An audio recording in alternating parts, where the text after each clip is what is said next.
Welcome to another edition of Conscious Connections, where we explore soul centered conversations that awaken truth, inspire healing, and remind us of our divine power.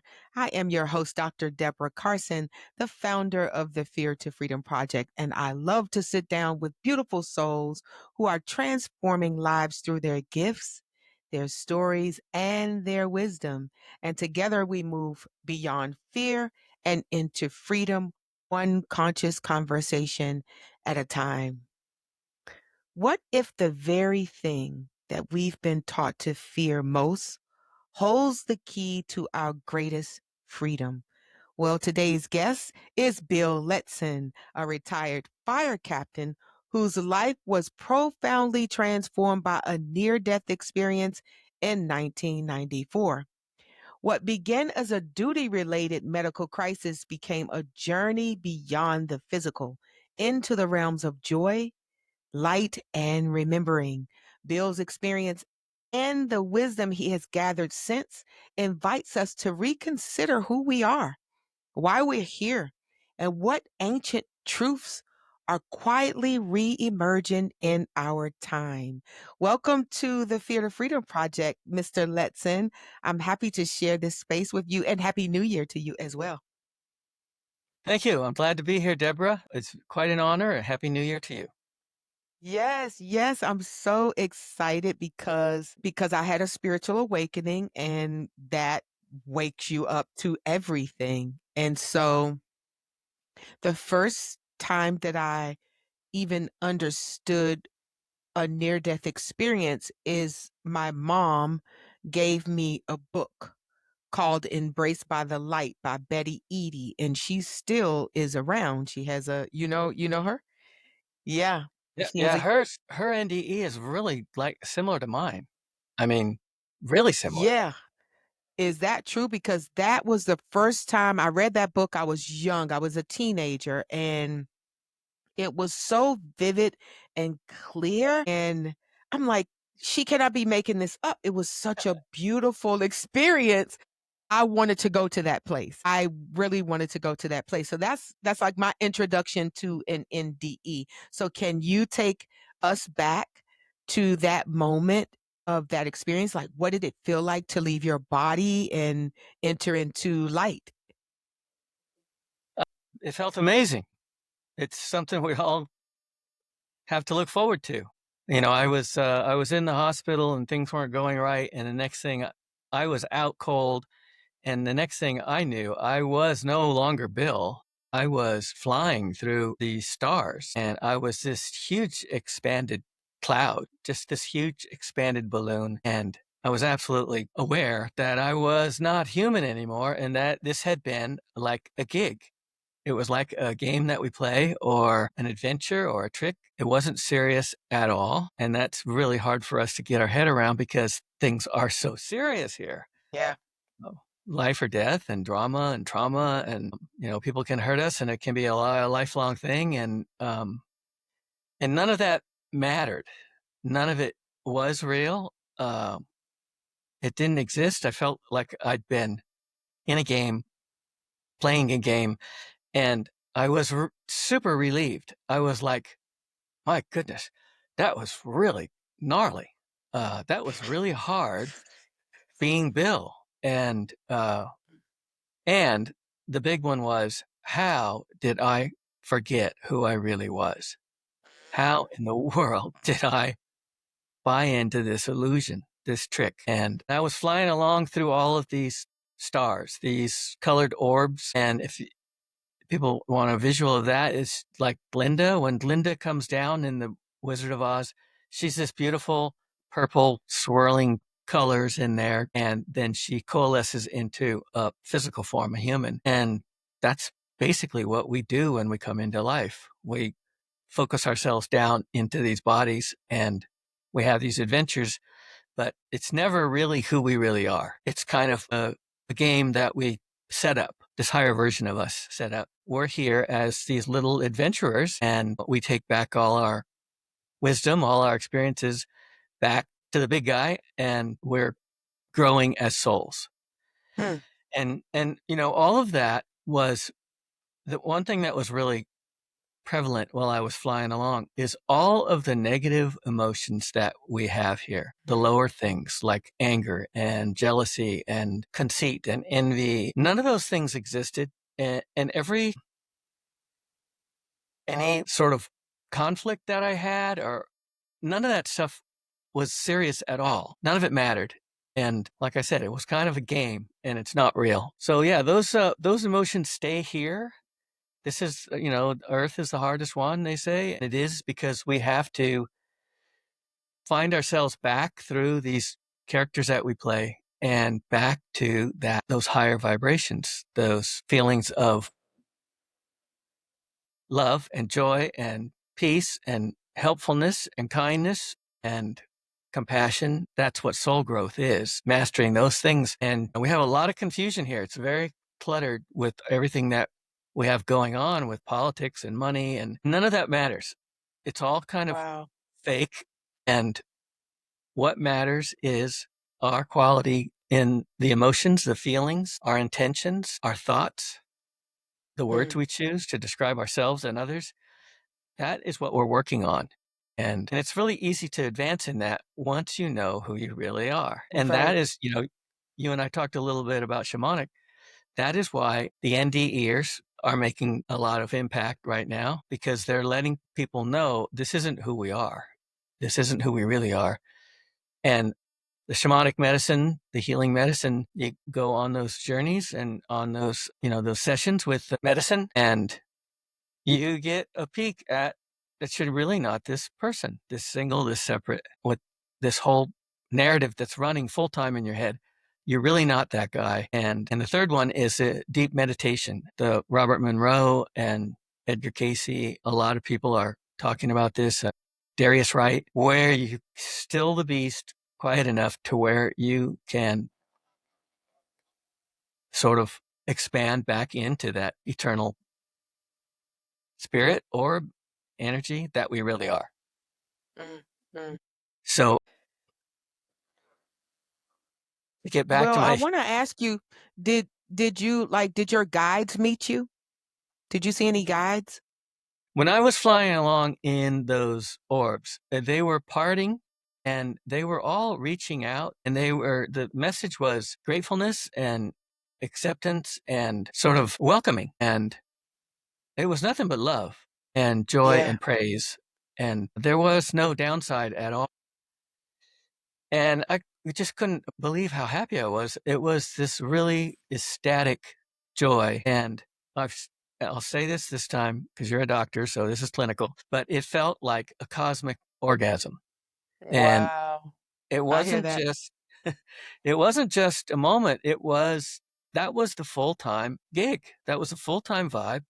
I couldn't get over that. I was like, how can somebody feel this good? It was pulsing through every nerve, every part of what I still was.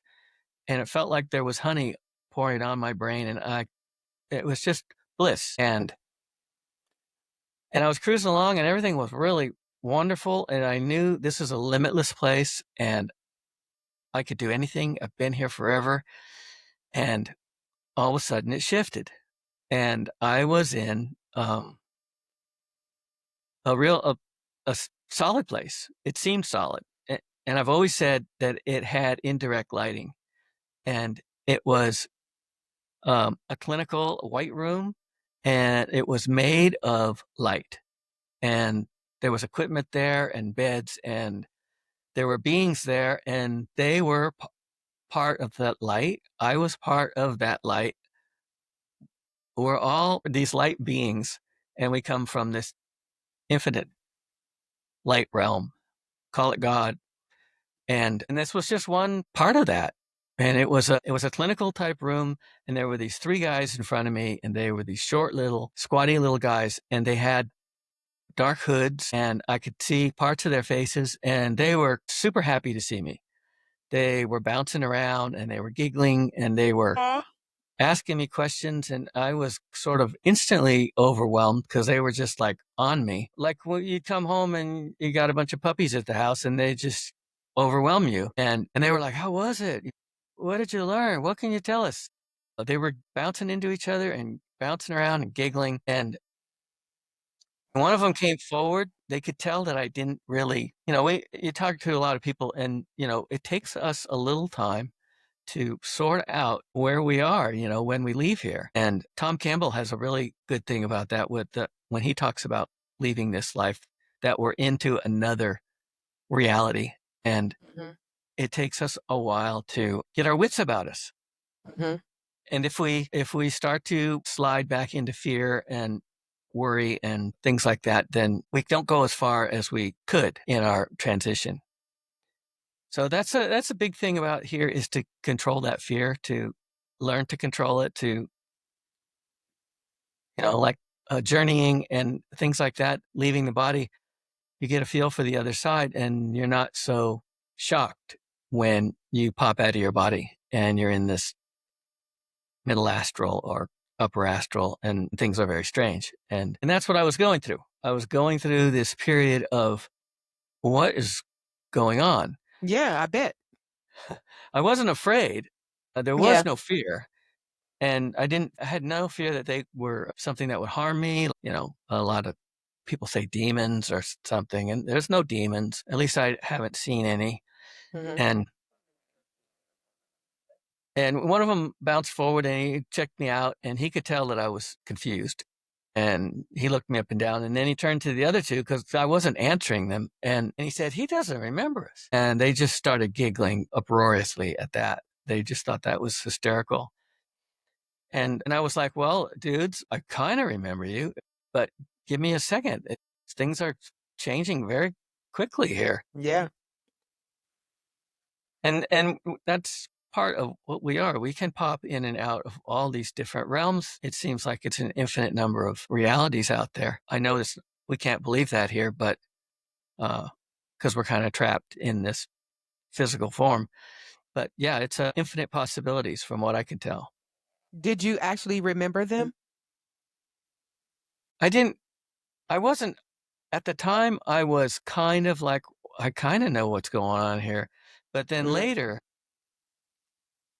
I started. I was in my late 30s, but I started thinking back to. I used to wake up with this incredible bliss, my whole head tingling and stuff in the morning. And my wife would say, and I'd wake up smiling or giggling or something, and she would go, "What is going on with you?" And um, coming out of sleep, that's a really divine place.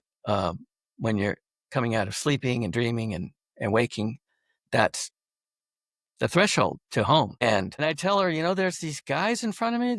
They're fun loving and they're giggling, and I can't really see them. It's like it's X'd out, or there's a veil pulled down, but I can kind of see the lower part of them. And she goes, it's funny. You're just talking in this nonsensical language, and and just giggling, and you're curling up in a ball like you're being tickled, and so, yeah, I had a lot of that as a kid. And then when we were first married, that was going on. And I remember we talked about it a number of times. Are those the playful beings that told you you had to return here? No, there's another guy that was in the background, and he was letting this play out. And, he was like a father figure, and he came forward. He was really cool. He was obviously in charge, but not heavy handed in charge. Mhm, mhm. Those guys were allowed to do whatever they wanted, but it seemed like they were into their responsibilities, but they didn't take him overly serious. They just got things done. And he came forward and he was just chuckling. And he was this kind of wispy, kind of sliver of a person, like I've said this 1,000 times, but like a glass of water and you spin it and you have that vortex and Yeah, it's spinning. I think this is what the whirling dervish is. yeah. That's an ancient religion, the Sufi. I think Mhm, that's what their dance is showing us. It's a ritual dance, that there's this swirling energy to us, and when we're beyond this place. mhm. And that's what I saw. He came forward, and like I said, he was like this wispy fellow, huge smile, bright eyes. And when he moved, it looked like he was underwater. He came forward, and like first part would like move across the room, and then the rest of it would catch up. and Oh, wow. like it I was can underwater, imagine. like it was an energetic, wispy being. I've called him a million things, and I've still haven't got it. But the best thing is in this movie with Robin Williams, it's called What Dreams May Come. Yes, yes. That movie has inside information about the afterlife because in that first scene when he's with Cuba Gooding and Cuba Gooding's sort of popping in and spinning out and says a few things, he's trying to get his attention and then he moves. And that is exactly what I saw. Exactly. Wow. And while we're on that, the three little guys, they looked, I know this movie, Communion, is supposed to be a horror movie, but, or some kind of, what do they call that when people get taken, Mm, abduction movie. mhm. Um, and I think that's where the confusion is. I think that these little guys, were, were all assigned to them. They check up on us occasionally. They change our mind. They fix our health. Um, they love us. They're keeping us on our journey. And that's what I think the whole abduction thing is people find themselves in these divine intermediary facilities where things are done. They keep us on track to have the adventures we signed up for. And that's what that movie Communion, those little guys in that movie looked exactly like the guys I Like the saw. ones you saw? Really? I never heard of communion. I'm gonna look that up. Yeah, and some people have trouble with it because the soundtrack, music has a vibration, and vibrations are energy, and energy are emotions. And so if the soundtrack's playing and it's a scary, it's like a diminished fifth or something, you get these low notes. We are automatically entrained in the emotion of fear. And so it carries. But if you turn the soundtrack off and watch those guys, especially near the end of the movie, they're in there, they're laughing and giggling and bouncing around, and they're high-fiving him, and he's cracking up. He's no longer afraid. Fear's driving everything. That's what we're supposed to overcome. That's what we're supposed to And overcome. That's a tough one. It yes, is mostly a tough one for everyone. That's what this I started, Fear to Freedom because I have lived in a lot of fear.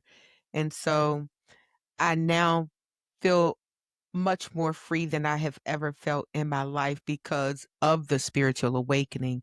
But I still have some buts in there. Like, okay, so you were told that you had to come back. Were you upset? Did you like, I don't want to go back?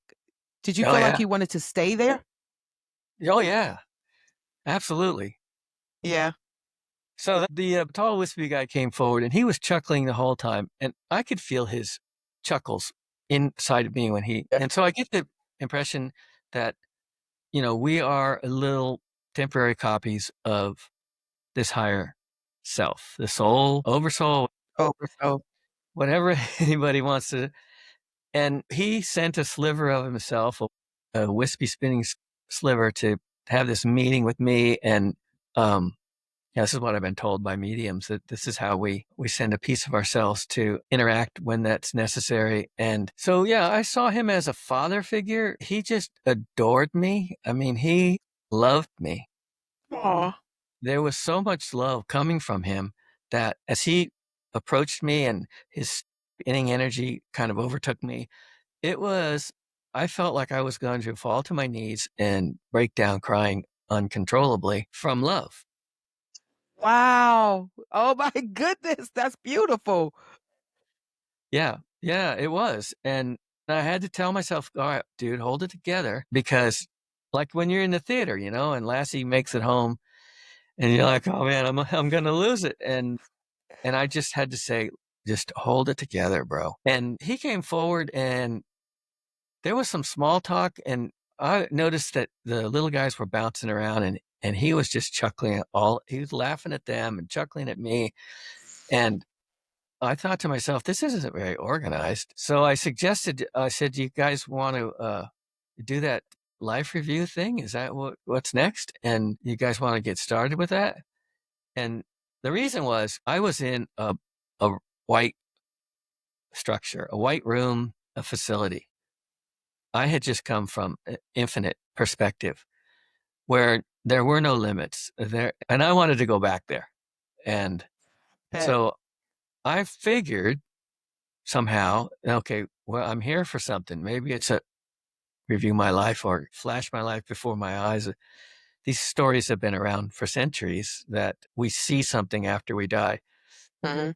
And so I suggested that, and he just cracked up. He thought that was hysterical, and the little guys were giggling, um, and he said, "Sure, sure, let's do that. How do you want to start?" So I told some stories about work and about my life with my wife, and nothing. It wasn't a profound review like people talk about. It was just me trying to hustle my way out of that room and back to where I was, thinking I was checking a box. And after a while, he just said, "Okay, that's enough.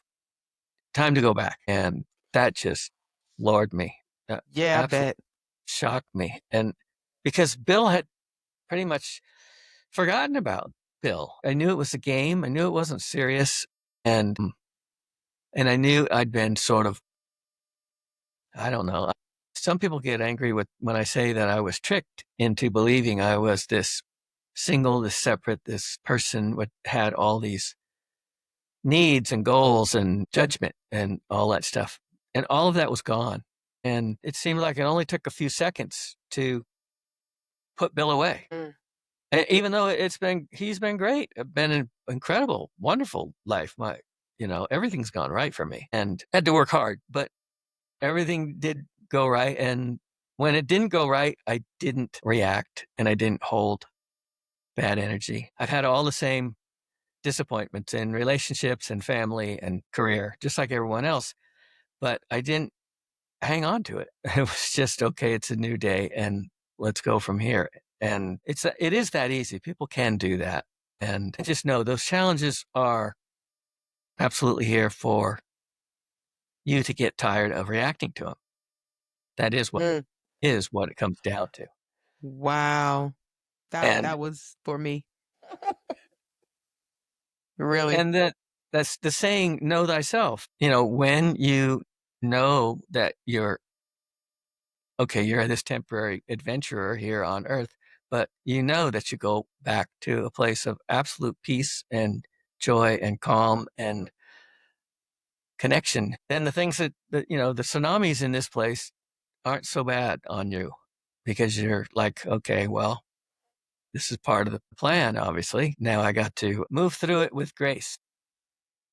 Yeah, but that's easy for people to say that have had that experience. And so, I want to talk about the people who have not, who have no clue. They don't remember, of course, because that's a part of the deal.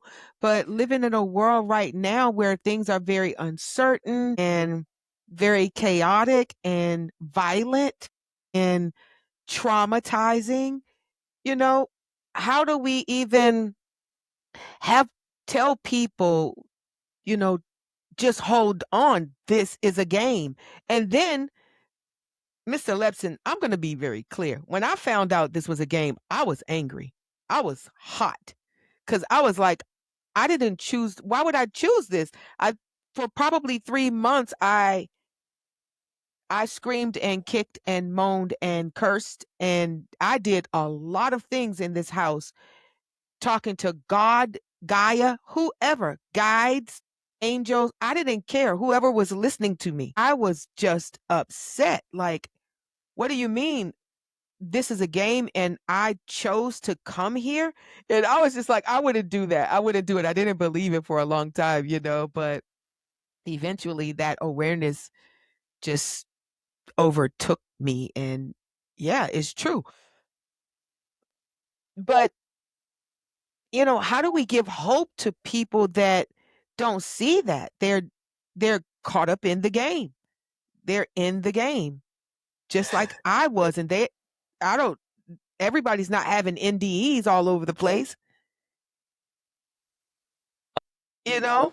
I can tell you how people can go past hope and go to the beginning of knowing. Yes. Help us.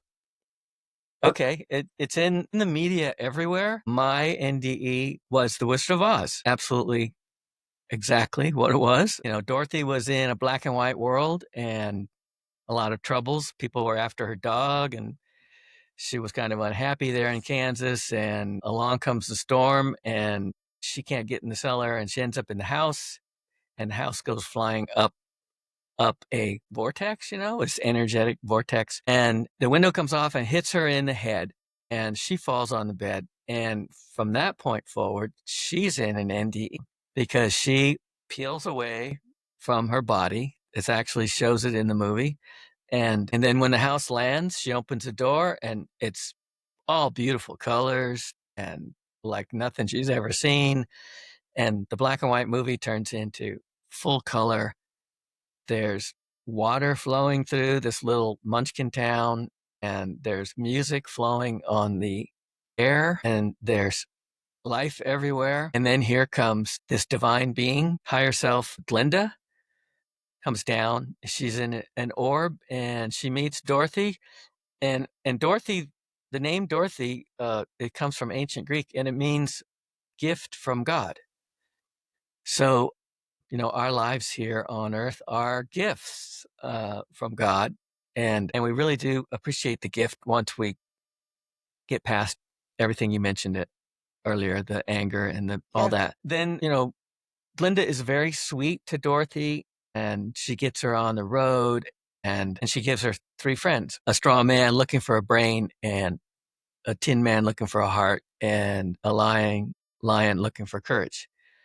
And this just dawned on me a couple of years ago, and these messages are everywhere in the media. The truth is out there. You just have to sift through it. But the message I got from those three characters is, when you get control of your thoughts, when you use your brain and reconnect with that right hemisphere, which is God, which is home, divine side, and then make all your decisions in life from the intelligence of the heart, Mm. to be kind, to be sweet, to be helpful, and to move through life without fear, to get past the fear thing, which we've been talking about since we got started here. Then we get to go home, and there's no place like home.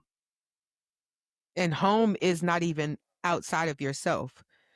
Are you calling home outside of yourself, or are you calling home within your higher consciousness, like your awareness, like your knowing, right?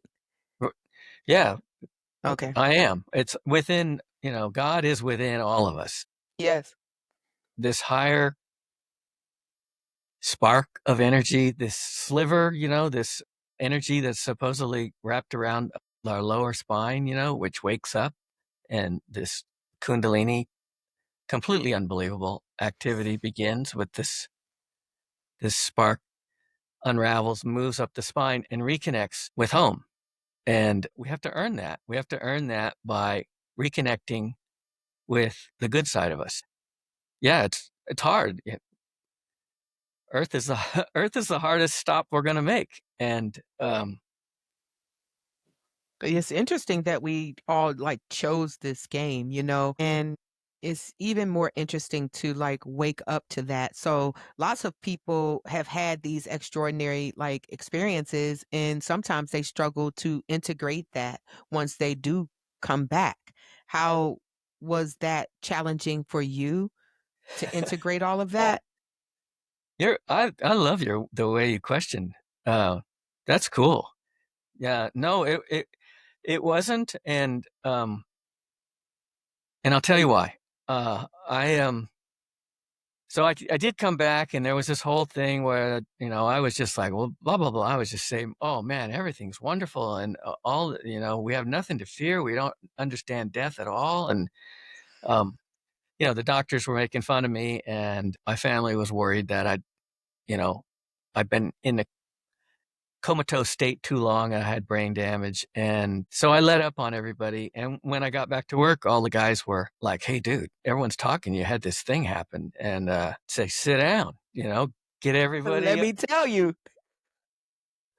I'd say bring the other engines over. I'll tell you guys, and I would tell the story just like I told you. Not ashamed at all. And because Good. it's a true story, and I think it's helpful for people to know that Yes. we don't lose our loved ones, we don't lose our pets. They're all right here around us. They're just not in a body. But yeah, I would tell a story, and after a couple of weeks, the word kind of leaked down from the office. Better put that story away. You sound like a kook. Um, and I wasn't offended at all. I was like, yeah, you're right. I sound like a kook. And so I dummied up and I didn't tell that story for except a few times, but I wouldn't tell it for about 15 years till I retired. And Really? and I hear people say that they were so upset because no one would believe them, or they felt so disrespected or frustrated or something. And I never felt that. And I think it's because part of my story is when I came back, he said you have to go back, and then I dropped, like the floor dropped out, and I dropped back into my body, and it was a sinking, falling sensation. And Mhm. here's one for your listeners or your watchers. Everybody has woke up and they felt like they were falling, and they woke up with a start. And that's, you soul travel at night, and then you drop back into your body and you mostly forget everything you did that night, but you had a lot of fun. Wow, that's just interesting to me, like, and the fact that we don't remember things, but we do have dreams, and sometimes those dreams are, like, really weird, though. You know what I mean? Yeah. So, it's like, what does all of that mean? Some people can interpret the dreams, but for me, I'm like, "What does all of that mean?" Sometimes it's like, "That is weird." Yeah. So, yeah, I dropped back into my body and I woke up, and I think you said a minute ago, and I was pissed. I bet. It took a while to wake up. I was watching the machines, the audit. I was in intensive care. I was watching the machines, and the vital signs kept improving. And then I could sit up, and a nurse came by, and she was like, "Whoa, you're awake." And I go, "Yes, I am. I need to talk to you." And she goes, "I need to tell everybody. Nobody knew if you were coming back or what happened or anything." And I said, "Okay, yeah, that's fine. You can do all that." And like I said, I was pissed. I said, "What am I doing back here?" And Yeah, I said, "I was home. I had bought the farm. Bill had died, and I was home where I belonged." And regarding that bought the farm thing, she said, "Honey, you were in escrow, but you fell out of escrow, and now you're back with us." And she really, she had her hands on my shoulders, and she was kind of holding me down, and she just looked into my eyes and said, "You need to get your head around that. You're back." And that kind soul grounded me, and I realized, okay, well, I'm back and I'm Bill, and yeah, you got something to finish. And the tall wispy guy even said, "You have to go back. You have something to do, and it's important." And that was kind of end of it. To protest any further would have been disrespectful to incredible, loving, divine being. And I wasn't happy, but he sent me back. I am a soldier. I am a part of him that's having this experience here, and we're going to learn something from it. And nobody dies. It just keeps going and expanding and growing yeah, forever. yeah, yeah. So, That's beautiful. I love that. I really do. I understand. I haven't even gone there. I just know now that I know, I'm aware, and I was pissed. So imagine me standing there. I probably would have been the one protesting, like, I don't want to do it. I'm not doing it. So yeah, right. because I watched another lady who talked about her NDE, and she said that. She was like, "I am not going." She was protesting, and they were like, "You guys," she said to her guys, like, "You guys don't tell us about Earth. You don't tell us how hard it is." And they said to her, "You say that every time you come home." And so they are like funny, like you said, they're very loving and funny too. So that's good. So I want to move over to the turn towards the Native American wisdom and shamanic traditions and ancient civilizations. Like, What connections did you begin to see in those teachings with what you experienced as an NDE, and why? Why? How did you make that shift to the Native American wisdom? My grandmother is Native American, my ancestors are, and I just, recently had a shamanic journey and met my guides, my ancestral guides, and they were all like Native American at everything. He had one of the guides that was, I guess he was in charge, elder, I don't know, but he had a big headdress on Yep. and it was just so beautiful. And they were just like, "We've been waiting for you to get here." It's like I felt like they had been waiting for me for lifetimes or so, but they were like, "We are just so glad you're here. We've been waiting for you." That was very interesting. That was a meditative shamanic journey and I was all into it. So what how did you turn towards Native American wisdom? So I kept it quiet for 15 years and I retired in 2010 and I was a happy retired guy running around and then I stumbled onto DMT, the spirit molecule by Rick Strassman. And I never watched stuff like that. It was a video and It's a so I watched video? yeah, there's a video and then the book is where things get run off the rail. Okay, so it's called DMT, the what? DMT, the spirit molecule. Okay, the spirit molecule. Okay, okay. And so we all have a pineal gland, a third eye, and mostly it's asleep in these times.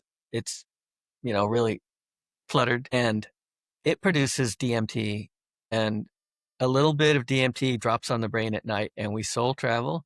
And at the time of death, it splashes the brain with a big dose of DMT and rockets the soul out of the body permanently. And what this guy, Rick Strausman, was doing was he took DMT and was experimenting with a couple of hundred people, volunteers at the New Mexico University, and he recorded where they went. And when they went on the high dose, the death dose, intravenous DMT, they ended up at a facility with three little hooded guys, giggling guys. They were like orderlies, but he called his patients called them disorderlies because they were funny and didn't seem to be, normal, like we would have here. They were just everything was They weren't just serious.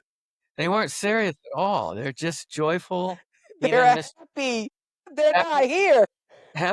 happy little munchkins. And then they saw a taller guy that was wispier, and he seemed to be in charge. And I watched the video, and I liked Rick Strassman, and so you know how it works. So Amazon says, "Why don't you buy this book?" And I just watched the Mhm. video, and I bought the book, which I've never done. And the video is good, but when you read the book, you get to chapter 13 and 14. It's called "Contact Through the Veil," and he gets down to brass tacks as far as entities, non-physical entities on the other side in the afterlife, and there's talking about lots of different things, and the three little sort of disorderlies and the tall, um, wispier being that kept showing up time after time. And it really rocked me. I was having this wonderful retirement thing and riding bikes and playing in bands. And I just dropped that book and I didn't pick it up for a week. And I just walked around. And I recommend this. Just go inward. I walked around going, what is going on here?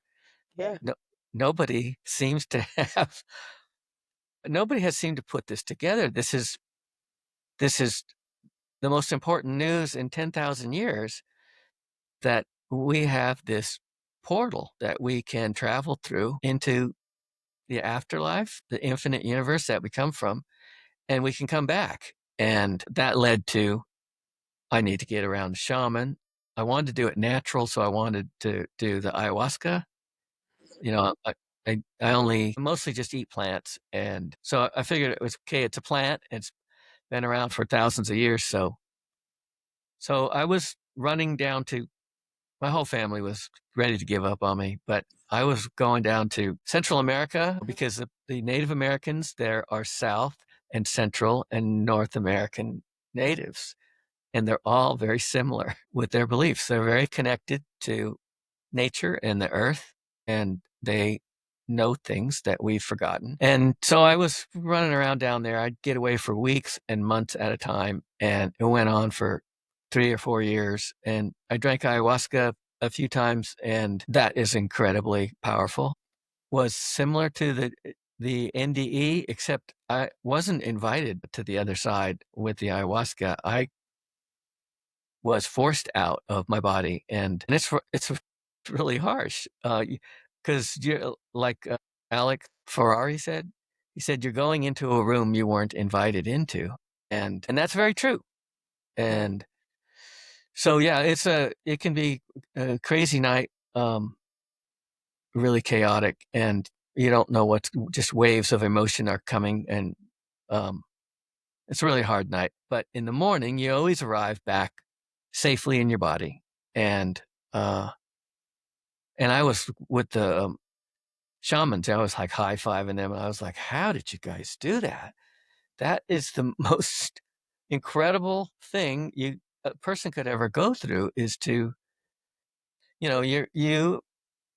you pull out of this single separate physical self, and you're open to the perspective of the soul and the higher self, and you can look back and look up at these other aspects of yourself, and you come back with that Yeah. knowledge, and it's like, man, there's a whole lot going on. But was it a good experience for you with Mama Ayahuasca? The That first time going through it, the night of it was the most incredible, painful thing I've ever been through. I was just rolling on the ground and moaning and drooling and just a mess. And waves of fear were coming, and I could count it. It was about every 4 seconds, just this wave of terror and fear. And it went on for hours. And one of the assistants said, um, they do things to help you. They do things, they have this stuff they spray on you, and they whip you with these palm fronds, and chase away this energies. And that would help for a while. And then the fear would just start to build up again. And it would start with the waves. And one of the guys said, "You're going to have to find the courage to surrender to the softer voice, Yeah. to go with that higher self, and give up on this scared little Bill, this scared little being that you're pretending to be." And when I did that, everything cleared up in 10 minutes, and the bliss just came. I mean, the vibrations and the bliss came. And it was a really wild situation, but I was like trying to hang on to my body because I was bouncing so hard, and it was so blissful. It felt like I was going to fall through the floor and disappear from Bill, forever. Mm, mm. Very similar bliss, like I was too big for Bill, and Yeah. very similar to my NDE. But the bliss, it only came once I got control of my fear. Fear is it's cool that this is the name of your program, Fear to Freedom. But fear is our only obstacle in this world, and in the next world, it's our only obstacle. And I just made a mental choice. I'm not listening to that guy anymore. I could not find a reason. There was fear. There wasn't anything that I was, you know, some old trauma or something that I was focusing on. It was just waves. And when I said, I'm not doing this anymore, it stopped. And Wow, good. I think that's all we have to do in this life. Yes, decide. Decide. Yeah. Yeah. Just So, make a decision. Yes. That's what that says to me. yeah, and we're that powerful. And that ended. So I did a couple more of those. I realized that a lot of people are on the ayahuasca and the DMT. They're doing it every chance they get. And I think it's just like an NDE. You get to see how things are set up, that you have a pineal gland that releases a chemical that releases you from the body. And that's enough. And now you start to know that there is this greater you that doesn't harbor fear and regret and anger and envy. Those things don't exist on the other side. They only exist with this temporary person. And it's a really, really super well done trick that we're all involved in. Well, leave it to God, leave it to Yeah. source to be that infinitely intelligent, divinely intelligent, because, that's what I say, like, I'm not this clever to make up anything that has been happening to me since the spiritual awakening. I'm smart, I'm pretty smart, but I'm not this clever to make up these things that are happening to me, so do you think that you can activate your pineal gland without ayahuasca now? Do you do that? Oh, How? yeah. I do it. This last year, some of your people they've probably been talking about that there is this cosmic reordering. A lot of people feel it. Mhm.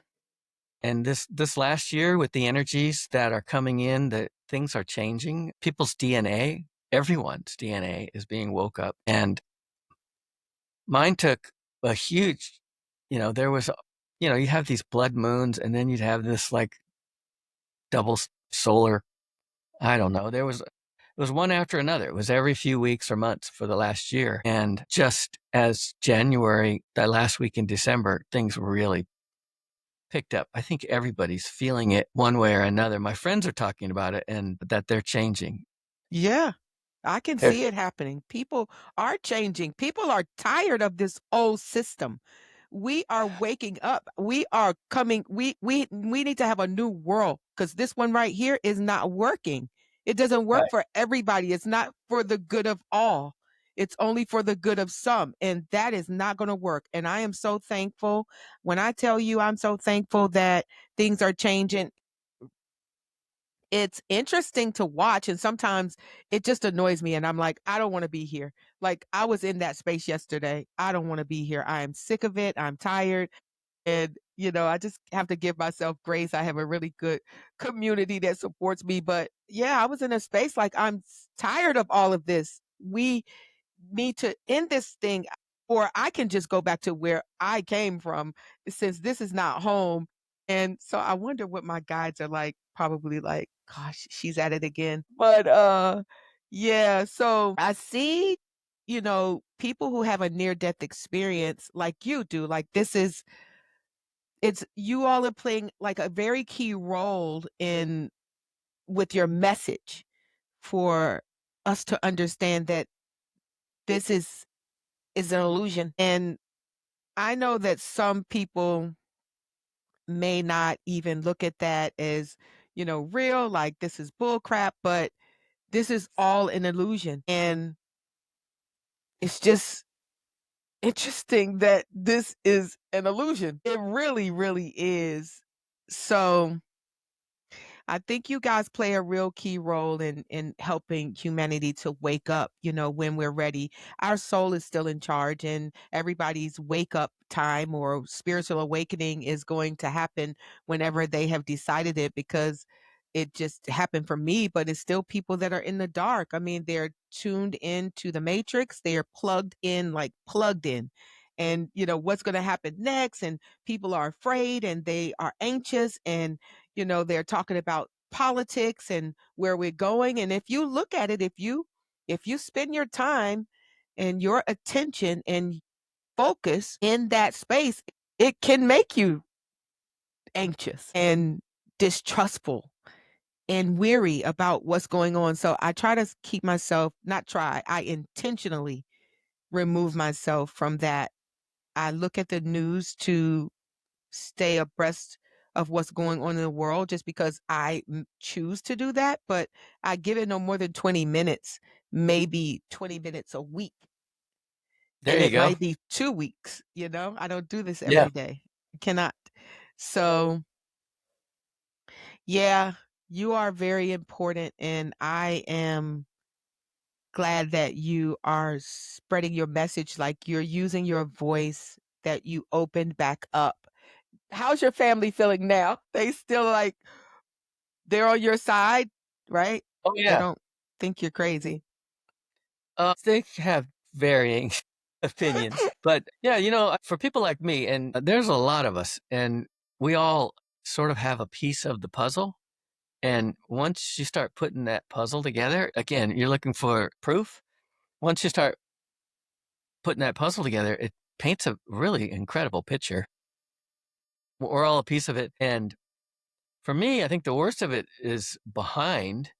I started telling this story 10 years ago, and I was telling the full story, and it wasn't time for that. I've always said that there are three really important groups, and that's the NDE people, the Native American, the shamanic people, and the deep meditators. They're giving us a picture of what's really going on. And that, you know, we've out of COVID, NDE became like the biggest thing since fried chicken. And people like me were getting called all the time. And so we passed that. And now people are saying, what did the shamans know? And, um, this is the next step. And eventually I think it's going to land with the Darius Wright types that can say, look, you can sit still. And if you get still and silent enough in nature and fill yourself with light with your diet and, what you put in your body, you can reconnect with the vibrations of home. And for me, it only takes a couple minutes, and it's like a bliss seizure. It's like a trance. And, I see all kinds of colors and light bodies, forms moving in the room. And we can all do that. Yeah. And eventually we're all going to know that. We're all going to understand Yes. that. Yes. That's the good thing about it is that eventually we will all come to that awareness. And I'm happy about that because people are lost and hurting here. And I don't think the intention was for us to come here and to pollute the planet. Everything's toxic, the water, the food. We're not kind to each other. And so because we have free will, of course, we've come down here, and I just think we've made a mess of things. That's just my personal opinion, and I am glad that we are not alone, honestly. I About a week ago, I was in the shower, and I was so grateful. I was so immensely grateful that every cell in my body was, like, shouting, "Hallelujah, hallelujah." I don't know, whatever it was saying, but I felt every cell, just so much gratitude I had to hold on. It was overwhelming, for me, that type of gratitude that was all throughout my body that this life is something different than what I thought it was. And I'm so happy.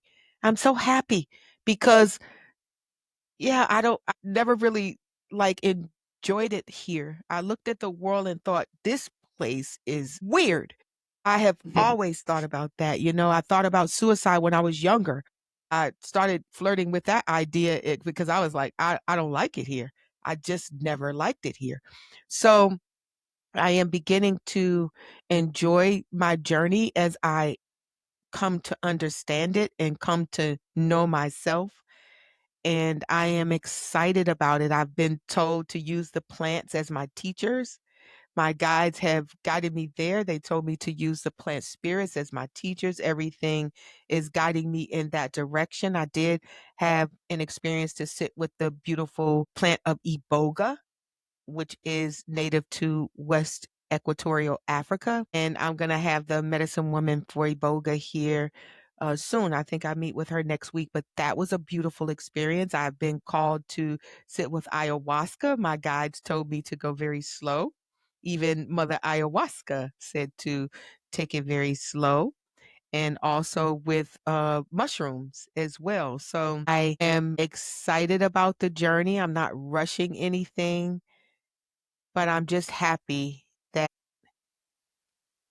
that this is something different, that we are upgrading, that we're changing, that our awareness is changing. We're becoming more aware of ourselves that there is a higher consciousness that loves us and did not drop us off here. That just makes me feel so much gratitude, honestly, I have to say. Well, I Yeah, could just go ahead. those moments of awakening or bliss, or like you said, you were just like euphoric. Our DNA is being switched on, and we're going back to the joyful beings as we climb back to another golden age. And you're just a light that's coming on. And obviously, what you're doing is helping others. I really So, hope so. Really do oh, hope yeah. so. I do, because I didn't come here just for me. I don't believe that I just came here to just la la la and be frolicking around here on earth, because yeah, I could frolic at home in bliss. So I do, that is my intention, and my intention is set. So, well, I am so happy that you came and shared your story. I am so grateful. Talking to you is like talking to an uncle. You got that uncle energy. You do. And I I, really appreciate you answering. Sometimes I try to reach out to NDEs and, you can never get to them. They're probably on podcasts and stuff, but I was so happy when it was for me too, even your experience with the shamanic journeys and the Native American wisdom and just tying that into your EDE. This is just confirmation for me, honestly, and I'm excited about cool. that. So, is there any last thing that you would like to leave, the guest, someone who doesn't even know what an NDE is and has never experienced that? Like, what would you want them to know about life based on your journey that you had? Like, can you offer hope? Yeah. The thing with life is that we have here in the illusion, we're having quite a lot of fun in the spook house, but it's just a ride. And, all there is on the other side, all there is love and infinite love. And, the earth is a stage, and the stage is being reset. It's like a remodel, and we're going through the demolition phase. And if you just focus on, if all of us that can, if we can just focus on, okay, what's coming after the demolition, we're the builders, and we're the creators. We are a sliver of the creator of creation. And with our thoughts, we create a new earth, a new Mm. world, and just stay the course. Yeah, thank you. Thank you. I needed you today. I'm telling you, it was hard for me yesterday. I was like, I want out of here. When I get like that, I'm walking around in my house talking loud to like I want out of here. And so I really did need you to come today. This conversation was just for me, and I know that whoever views it now and in the future will get exactly what your intention is, to offer some hope. And so I like to ask all of the guests that come here a couple questions before we leave. So before we leave, I want to know what you are most excited about in life right now. The most thing I'm excited about right now is you asked me, can you access those other dimensions? And yeah, it's with this last year and especially this last month, I just sit still and the vibrations start right here, and it's just going like this. And the right side of my head, it becomes tingling and numb, and then it feels like a left side of my head, my body. It feels like somebody like parked a car on my leg and my arm. It's so this energy is coming through us. All of us are the same. It's coming through our right hemisphere, and then the left hemisphere is our physical world. And so this the you said you saw your guide, and he was this incredible headpiece, Shaman. headdress. And so I see whenever I sit still, it only takes a couple minutes. They show up on the wall or on the ceiling, incredible, right out of a biblical painting. This incredible being of light stepping forward, and they look all kinds of ways, and they look incredibly regal and divine. And so that's what's exciting. There's a contact thing coming. You're hearing about it in the news. I Um, hear about it from because I listen to Bashar, Daryl yep. Anka. Bashar is a gift to the I world. mean it. Bashar is, listen, I say, whether or not we believe that Bashar exists, what that ET talks about, the practical wisdom, when you apply it, it works. It You works. just said it. And it's so interesting because when I started listening to Bashar, I was just like so fascinated that he was channeling an ET, but he's very consistent. And so one day I was waking up and I heard, and good day to you. Good day to you. You know how he greets the same way. And it was so loud in my ear. So I was then guided to go to the YouTube. And the first thing that popped up was 20 minutes of Bashar answering the question that was in my mind that I went to sleep with. And I was like, okay, this is not something that I can do. It's not. I mean, it was Right. so loud. Hey, good day to you this day of your time. And I was like, geez, like, what are you doing here? That's what I thought. And so automatically I was like led to go to watch YouTube. I just felt, to do that. And I cut it on. And by George, if he was not answering the question that I went to bed with, I was like, this is amazing. So I love to listen to Bashar. He's just so emotionless sometimes, but yeah, I Yeah. really do that. And I honor Daryl Anka for, I mean, over 40 years, he's doing the same thing. That's a lot to channel that type of energy through your body, your physical body. So yeah, I love that. I Right. love that. And you said a really helpful thing there. You said, because a lot of people do have trouble with the whole channeling an entity thing, like it's a fake thing or something. But whatever you want to, however you want to label Bashar and Daryl, what he's saying is the truth. It And makes so much sense. he is a wonderful gift. He's a wonderful teacher, and perhaps you need the presentation for people to understand it. But what he's saying is coming from the divine source. Yes, I would love Bashar to come here to the Fear to Freedom Project. I mean, he's all over the place, Daryl Anka, but I love watching him and I love the practical knowledge that he spits out of that mouth all the time. And I have applied those things to my life and it has helped. So, Yeah, yeah, you he's you good. don't have to believe it or not, but it doesn't matter. Just apply what he's saying, and be ready. Well, I don't know how you get ready for ET contact, but we've been hearing about ET contact as long as I've been living. I've heard about extraterrestrials. Of course, I didn't believe that. I just thought it was something that was made up.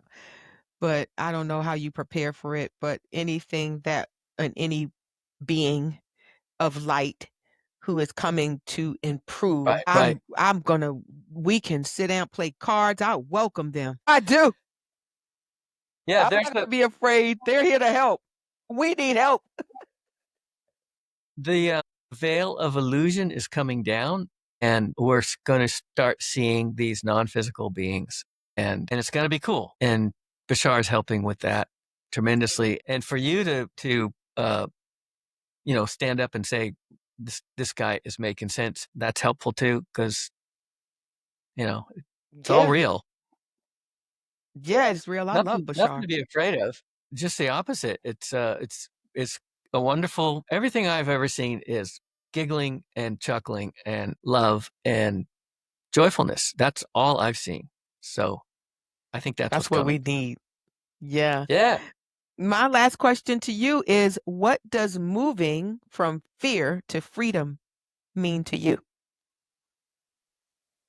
we talked about it, is coming to a knowing of thyself, of actually getting over thy worldly self and coming back to that sweet person that's inside of all of us, and just let him out, let her out into the world. The world it's now your time. Yes, it's all of our time. Yes, we are spirits. We are not just our body. Yay, thank you. I'm so happy about that. I could like do like cheerleading pom-poms every day for that, honestly. So, but thank you so much, Mr. Letson. You have been such a joy for me. I love you so much, and I really appreciate you sharing your story and your wisdom. And thank you, everyone, for tuning in to Conscious Connections. I hope today's conversation reminds you that stepping into your own power often means releasing fear and allowing the divine light and love to move through you and to guide you into greater freedom and embodied truth. Be sure to like and subscribe to this channel. Share this episode with someone that you love, that needs some light and needs hope. And leave us a comment. Tell us how this resonated with your soul. This is where fear ends and freedom begins, right here at the Theater Freedom Project. And until the next time, peace and love. Thank you, Mr. Letson. Thank you. Thank you. Thank you, Yes, Deborah. It's you're awesome. welcome. Thank you. Peace and love.